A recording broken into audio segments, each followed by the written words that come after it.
Hello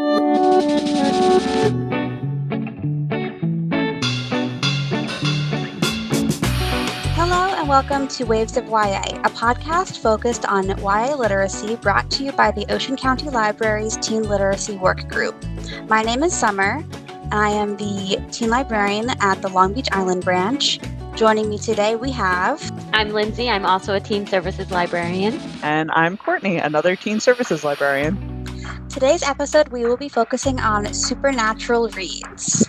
For our first question, what is supernatural as a genre? Is it the same as paranormal, and how does it differ from fantasy books overall? In my opinion, I use the words supernatural and paranormal interchangeably. They kind of mean the same thing in my brain, but it differs from fantasy in my opinion because fantasy usually takes place in its own world or universe, its own fantasy world, whatever that looks like, where the rules are different than our world and there's a degree of world building around those rules, whereas supernatural or paranormal is usually set in our world, but there are creatures that inhabit our world with their own kind of society hidden from us. And again, there are exceptions to every rule. There could be books where the line between fantasy and paranormal is kind of thin, but for the most part, that's how I categorize supernatural. Yeah, I think that's probably about how I would draw that line too. I mean, it's in the name, supernatural. It's like natural is the start of it. And paranormal, you've got normal and then you've got the adjacent, whatever para means, I don't remember, but I know it's not exactly normal, but it's got that base where you've got the familiar world that we live in and then some added stuff. I think sometimes for me, I'll say paranormal more if I mean specifically ghosts and maybe vampires. That's arbitrary though. That's just my brain doing a thing where I feel like supernatural is a little bit broader and paranormal for me is more specifically maybe ghosts or like the undead. Like ghost hunters type of thing. What kind of creatures you guys think constitute paranormal? I have my list. You said ghosts, vampires. I would also say shapeshifters of any kind, most commonly werewolves. Also witches, various forms of the undead. And also, Courtney, you brought up cryptids. Do you have some examples of cryptids for those who might not know what they are? Cryptids are like, locally for us, we've got the Jersey Devil, Bigfoot, Mothman, all these creatures of local myth and legend. So like the Loch Ness Monster. Yeah. Yes. Do you have a favorite cryptid? I mean, I've just got to root for the home team. Jersey Devil's got to be top of my list. I think mine is the jackalope, because for the longest time as a kid, I thought they were real. Because in my mind, it wasn't that out of the ordinary. It's basically a rabbit with large antelope-like antlers. So in my brain, I was like, yeah, deers have antlers. A rabbit could have antlers too. Why not? So that's why I think jackalope was my favorite. That's funny. I think I like Bigfoot. I read a book recently called Patricia Wants a Cuddle. It's not YA, but it was pretty good. I think I've seen It was about like I think it was a dating show. All the contestants go camping in this place and like people keep disappearing and it ends up being Bigfoot. That's not really a spoiler. But it was really fun and I enjoyed it. I don't know if teens would like it, but when I read it, I was like, Bigfoot's fun. I want to read more about Bigfoot. I remember seeing that and I saw the cover and it really intrigued me. Now that you said you liked it, you enjoyed it, then I definitely will try it I thought it was pretty good. Yeah, there's also a short story collection by Kelly Barnhill. She writes a lot of middle grade, but she also writes adult. Her most recent publication was When Women Were Dragons, but she has a short story collection, and one of the short stories is about this widow who ends up dating a Bigfoot or like a Sasquatch. And that's basically it. It's like a short story, but it was really funny. But this podcast is not about cryptids only. They just fall into the category of paranormal. So what are some paranormal or supernatural books that you guys have read and enjoyed? It's called Into the Sublime. The author is Kate A. Borman. And the premise, right from the beginning, it's like in the blurb, 4 girls went into a cave, 3 come out, 2 of them go right to the hospital, the other one's covered in blood. And shoot. So the story hops back, and these 4 girls were part of a thrill seekers club. The club itself, at some point before the story, got disbanded because someone got hurt. But one of the girls found a lead on the Sublime, which is supposed to be this underground lake, and it's supposed to have the magical power to basically almost like grant a wish. It's a little bit vaguer than that, like make your deepest need come true or whatever it is. Anyway, you have to go down into a cave to get to this, and they decide that they're going to do it because they were thrill seekers, and the narrator is unreliable. Oh. But stuff definitely happens, and some of the stuff seems pretty paranormal, but I feel like it wasn't, and I guess this is spoilers, I feel like it wasn't necessarily confirmed. They could have just been getting really, really creeped out and suffering from exposure or whatever. Okay, I think we could classify that as paranormal because what you said about the underground caves, it sounds like a local legend. And I feel like that gives me the same feeling as the whole cryptid conversation does, like a local legend, a local horror story, like the girls went into the woods and they didn't come out. I think that does have an aura of paranormal to it. My list for supernatural, one that I read recently was called, by recently I mean in 2022, Belladonna by Adeline Grace. And I do feel like this could straddle the line between fantasy and paranormal, but it is set in our world. It's historical. I think it's set in the Victorian era, but I don't know for certain. I'm not even sure if they specified the year. But it's about this girl who, when she was a child, her whole family died, but she did not. And as she grows up, she sort of gets shuffled around from extended family member to extended family member.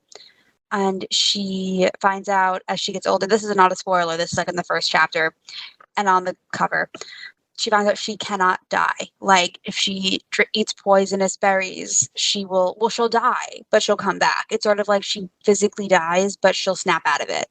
Or if she falls down the stairs and breaks a bone, it will heal. She'll still feel the pain, but it'll heal. And during those moments, she will see the figure of death, kind of like a Grim Reaper type shadowy person. And as she gets older, she gets embroiled in kind of like a mystery at her latest place she's living. And she starts actively talking to death and trying to figure out the mystery. So that's one that I enjoyed. Is that new? It sounds so familiar. Well, it came out last year. Okay. And there's a sequel called Foxglove that's coming out this year. Ooh, okay. And there is a romance element as well. I read a really good graphic novel, but it does have mixed reviews on Goodreads, but I enjoyed it a lot. It's called Blackwater. And it's kind of, they write that it's like Riverdale meets Stranger Things, but I guess a little bit. That's kind of like a big thing to live up to right there. Yeah, which I think is probably why the reviews are mixed because they're like 2 huge shows. But it's about 2 boys. One's really popular and then he's an athlete, and one is kind of nerdy and like a loner, and he suffers from an autoimmune disease. So he's in and out of school because, he's just kind of sick a lot. And they start becoming friends. And then there's a little bit of a romance going on between them. And it takes place in Blackwater, Maine, which is the name of the book, Blackwater. All of these things are happening, like these mysterious things. There's like this, I don't want to give anything away, but there's this one character that's haunting them a little bit. And then there's something happening to one of our main characters. So it's really good, and I don't want to spoil it. As far as paranormal graphic novels, I also really enjoyed Squad. Okay. By Maggie Takuta Hall. Oh, okay. I feel like a lot of reviews have the blank meets blank, where this review says Pretty Little Liars meets Teen Wolf. I could kind of see that. It's about this girl. She moves to a new town. She starts becoming friends with this group of three popular girls. And then she finds out that, this is not a spoiler, they're in a werewolf pack. And they target That sounds cool. people their age that are predators. They target predators who would prey on them, but they are, actually the predators. Oh. And turn the tables. But the main girl, she kind of has a problem with the way they're doing it. She kind of just wants to be a normal teenager, and she may or may not have a crush on one of the girls in the group. And it's short and it's intriguing, and they're werewolves, which is fun. So I like that one too. Do you guys have like a favorite paranormal creature to read about? Werewolves, I really like the possibilities of the pack mentality and it sounded like Squad gets into that maybe a little bit with the way they do their hunting. I like this idea of rage and this beast, the Hulk idea, like you've got this monster that you can let out sometimes, whether willingly or unwillingly, with werewolves. Yeah, I think I heard, I'm not sure if it was on another bookish podcast, but someone talking about how werewolf fiction is really relatable when you're young, because when you're an adolescent, you are going through a lot of changes, which I know sounds cliche, but you have a lot of pent up feelings, whether it be sadness or rage or confusion, and your body is changing as well. So the werewolf is a really great metaphor for all of that. And I think that's why we find werewolf fiction so relatable, especially when we're a young person. Plus, it's easy to get into there from being like a wolf girl when you're a little bit younger than that. Yeah. Big dogs are cool. Oh, wait. Well, yeah, was that? I never experienced that, like, when I was a kid. Was being a wolf kid a thing? I think it's more like really, really getting into the idea of having a wolf companion, at least for me. There's a lot of books written with wolf main characters and stuff. I mean, because I know that there's the being a horse girl, but there's also, I guess, a wolf girl if you really like wolves. Or I guess you could be in anything.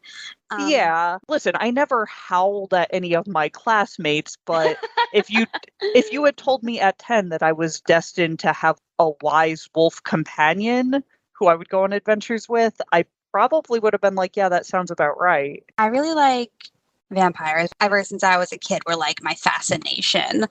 We can't have a supernatural podcast without mentioning Twilight, of course. Oh yeah. That's the first thing I read that was supernatural ever. Yeah, probably. and it's having a renaissance now for whatever reason. That. I'm not really sure why. I think it's because Midnight Sun came out a couple years ago, and I think it's just come around again. Like a new generation of people are reading it and enjoying it. This mom asked me if I had read Twilight because her daughter wanted to read it, and I was like, yeah. And I asked how old the daughter was, and she said 13 or 14, and I said I think that's a really good age to read it, because the mom had said, not in a derogatory way, but the mom had said that she had read it recently and just kind of didn't get it, like didn't sink it for her. And I'm like, yeah, I think you have to read it when you're younger for it to capture you the same way. So it's cool that a new generation of teenager is reading Twilight and enjoying it. You can't take it too seriously. It's a fun time. Exactly. That's about it. I also really liked the Vampire Academy books by Rochelle Mead. It's a boarding school for vampires, basically. That's the premise. Vampire fiction in general is having a comeback. I think back when Twilight was popular, most of the vampire fiction was vampire romance, which I do enjoy. But I think now there's a lot more variety in the vampire fiction. Some of it's romance, but some of it is horror. Some of it is just an analysis on what it would mean to be immortal and what that means and how that power translates into the modern world and stuff like that, which is really cool. That new series, I think the first one is called Crave, and it looks very similar vibe to Twilight. Either of you read that? I have not read it, but I've heard you will get Twilight vibes from it, although who knows. I have not read it yet, though, because it is very, very thick. It's a thick book. Is it? Okay. Yeah, it's a chunky book, but I would definitely give it a try. I think we have it's on Hoopla and Libby if you wanted to try the audio version. I actually am not into vampires. I don't know. A lot of vampire fiction seems to me almost they're immortal, and it's almost like a lot of it seems too fancy for me to get into. I didn't watch Buffy when it was on TV, but I watched it a few years after the series wrapped up and watched it several times in a row. And I feel like a lot of vampires in fiction are in the angel archetype. I thought Angel was boring. Spike, on the other hand, I thought was actually an interesting character, an interesting take on, oh, but what if you're a monster, but you could be redeemed or whatever. A lot of the vampire romantic interests always seemed like Angel to me, and it just didn't do it for me. For anyone listening, definitely try watching Buffy the Vampire Slayer. It's having a resurgence. Multiple Buffy the Vampire Slayer books have come out in the past couple of years. There was Slayer and Chosen by Kirsten White, and then this In Every Generation by Kendare Blake, and a Spike standalone called Bloody Fool for Love. Yes, which I'm in the middle of. I have not finished it yet. Are you enjoying it? I feel like they got the voice right. I mean, people make fun of the Buffy speak and the super quippy, like no teenagers ever actually speak like this thing, but I enjoy it so much. I like Buffy speak. It's silly and it's fun, and that's what I'm here for. I'm here for silliness and fun. I was just wondering in my little brain about mermaids. What do they fall under? Would mermaids be supernatural? I think maybe.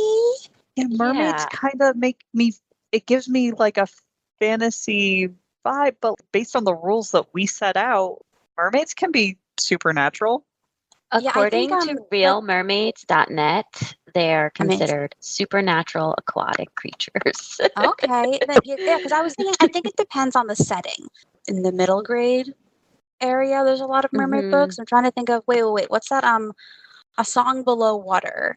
It's a mermaid book that I think came out a couple of years ago. It's like mermaids and sirens exist in our society, and there's drama. The series I like by Shauna McGuire is called the October Day series, and it's this fairy community that lives in San Francisco, and October is half fairy, and she's a private investigator, and she like solves fae related mysteries.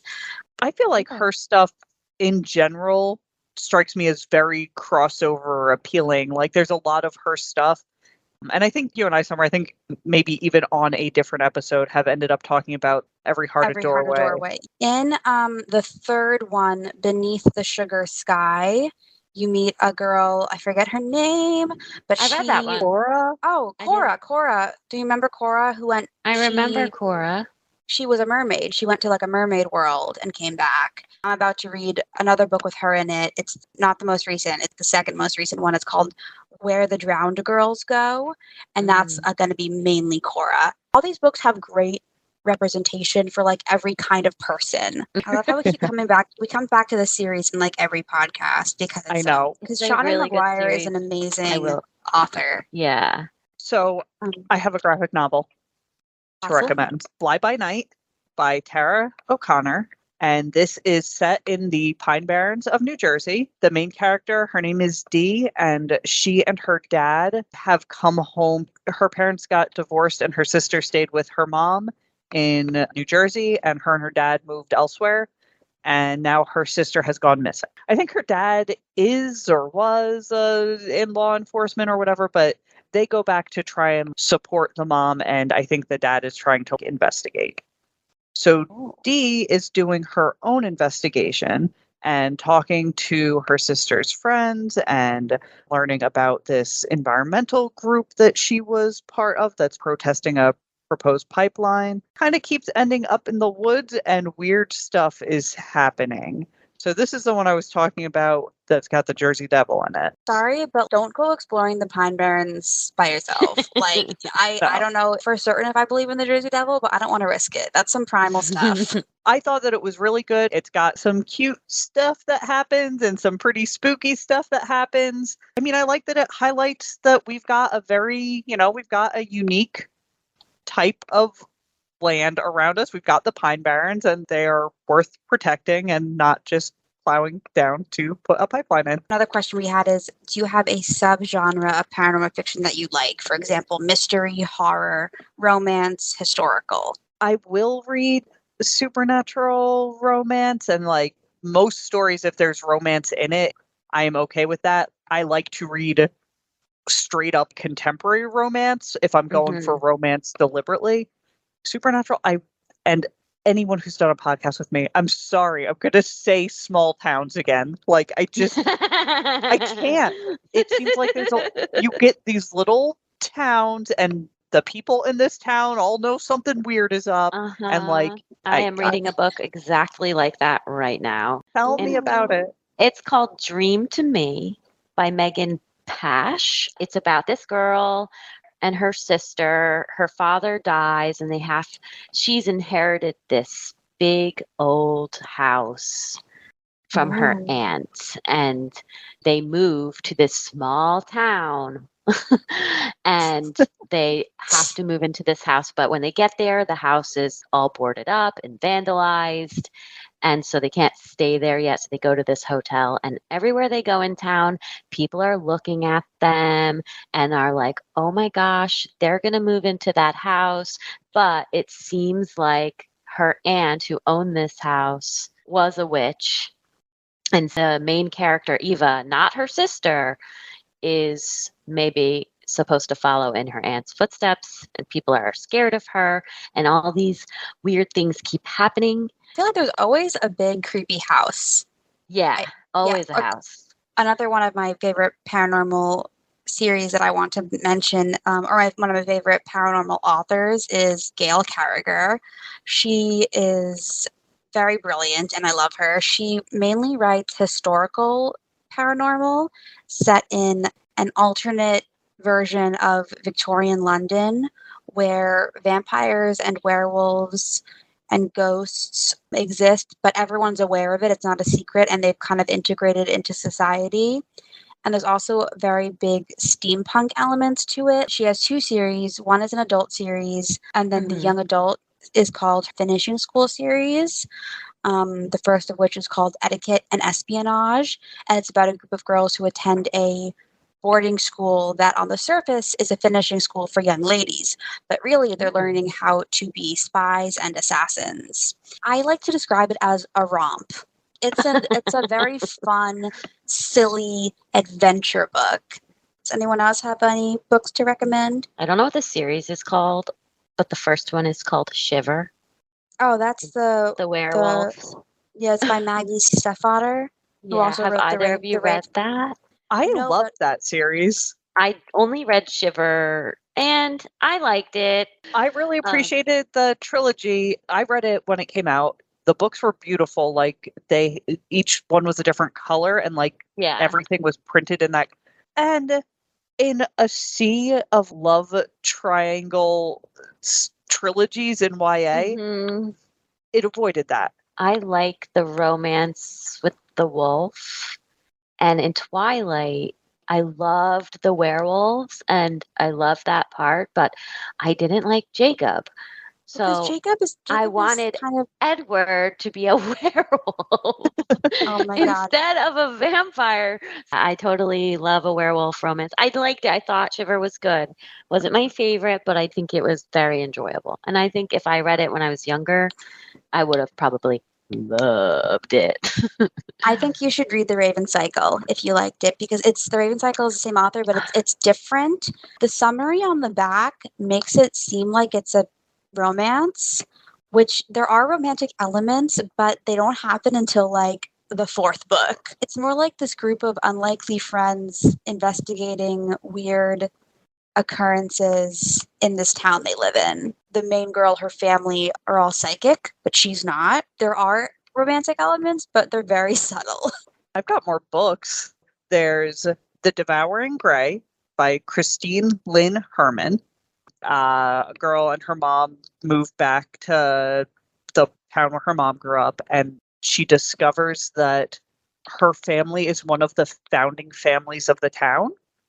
And there are other kids her age who are members of the other founding families. And this creepy little town is still weirdly into the founding families. And there's some sort of violent nonsense happening in the woods. And it comes down to it's the job of the descendants of the town's founders to protect the rest of the town. So she like makes friends, falls in love, and tries to fight an ancient evil. I read the second one too, and I thought that it wrapped up really well. I'm going again because I've got another small town with a creepy forest. The Dead in the Dark by Courtney Gould. The main character, her name is Logan. Her dads are like famous internet TV show ghost hunters, travel around and they film their show and they hunt ghosts. And right at first, it's not even necessarily clear if they believe it's real or if she believes it's real. It seems clear that the dads believe it's real. It's not clear if Logan believes it. But then they end up back at the dad's hometown and kids are disappearing. And Logan makes friends with a popular girl whose boyfriend disappeared. And they are trying to investigate and figure out what's going on in this town and why everyone's shady about her dad. At first, she's like, is this small town homophobia? And then it's like, no, wait, something weird really did go on here. And it seems like one of her dads was maybe like involved with it decades before. I'd say it's more on the spooky and coming of age story than like the horror side. Another book that's on like the cusp of fantasy and paranormal, it's A Far Wilder Magic by Allison Saft, which I think I've talked about before. That. It was good. It was set in our world, but slightly different, almost like in a speculative fiction way. Like society is slightly different, but it's definitely supposed to be like 1940s maybe or 1930s. And this girl is, her mom is this famous alchemist, and she's currently away on some kind of traveling thing. And so the girl is left at home alone, but she's really disliked in the town. And I think it's because of her ethnicity. But the ethnicity isn't like one that we have in our world. It's one unique to this world. There's this competition to catch this magical creature that has something to do with alchemy, and they enter into the competition because you need an alchemist and you need a sharpshooter, and the girl is the sharpshooter and this boy that comes into town is the alchemist. It was good. I have a couple that I have not read myself but I know of that are paranormal. The Babysitter's Coven by Kate Williams, The Cemetery Boys by Aidan Thomas, which is a Latinx witchcraft and ghosts. And there's a new book coming out soon. I'm not sure if it's teens or adults, but it's called Vampire Weekend by Mike Chen. And it is about a vampire girl who wants to join a punk band. One that I haven't read that I know a lot of people like is Holly Black's The Coldest Girl in Cold Town. Yeah, so many good books we talked about today. Yeah, we listed a lot. Do we have any final comments or thoughts to add? I want more werewolf books now. I don't know if you like Teen Wolf or Supernatural or Vampire Diaries. These are some books that you might want to check out. Thanks, it was fun talking to you guys. You too. Thanks for joining us today. Be sure to check out the Ocean County Library's website for more podcasts and events. All titles mentioned in today's episode can be found through the Ocean County Library, free with your library card. Until next time, happy reading.